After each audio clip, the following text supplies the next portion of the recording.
ನಮಸ್ಕಾರ. ಇದು ಸೆಕೆಂದ್ರಾಬಾದ್ railway station. ಮೈಸೂರಿಂದ ಬಂದಾಗ ನನಗೆ 1:30 ಗಂಟೆ ಆಯಿತು. ರಾತ್ರಿ 1:30 ಗಂಟೆ ಬಿಟ್ಟಿದ್ದಾರೆ. ಬೆಳಗಾದ ಮೇಲೆ ಅಲ್ಲಿ ತಿಂಡಿ ತಿಂದ್ಕೊಂಡು ನನಗೆ ಅದೇ ಸಾಯಂಕಾಲ ನನಗೆ 10:30 ಗಾಡಿ ಇತ್ತು. ನಾನು ಅಲ್ಲಿ ಒಂದು ದಿನ ಹಾಲ್ಟ್ ಆದೆ. ಬೆಳಗ್ಗೆ ಒಂದು ದಿನ ಅಲ್ಲಿ ಹಾಲ್ಟ್ ಆಗಿಬಿಟ್ಟು ಅಲ್ಲಿಂದ ಮತ್ತೆ ನಾನು ರಾಯ್ಪುರ್ಗೆ 10:30 ಗಾಡಿ ನಾನು ಪ್ರಯಾಣ ಮಾಡಿದೆ. ನೋಡಿ, ಇಲ್ಲಿ ಏರಿಯಾದಲ್ಲಿ ನಾನಿದ್ದೇನೆ. ನೋಡಿ, ಇದು ಮತ್ತೆ ರೆಡಿ ಆಗ್ತಿದೆ.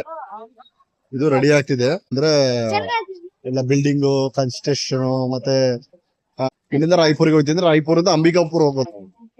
ಒಟ್ಟಿನ ರೂಮು ನೋಡಿ, ಚಾರ್ಜ್ ಹಾಕಿದ್ರಿ ಮೊಬೈಲು, ಸಾಮಾನ್ಯ ತಿಟ್ಟಿದ್ದೀನಿ. ನೋಡಿ, 3 ಬ್ಯಾಗ್ ಇತ್ತು.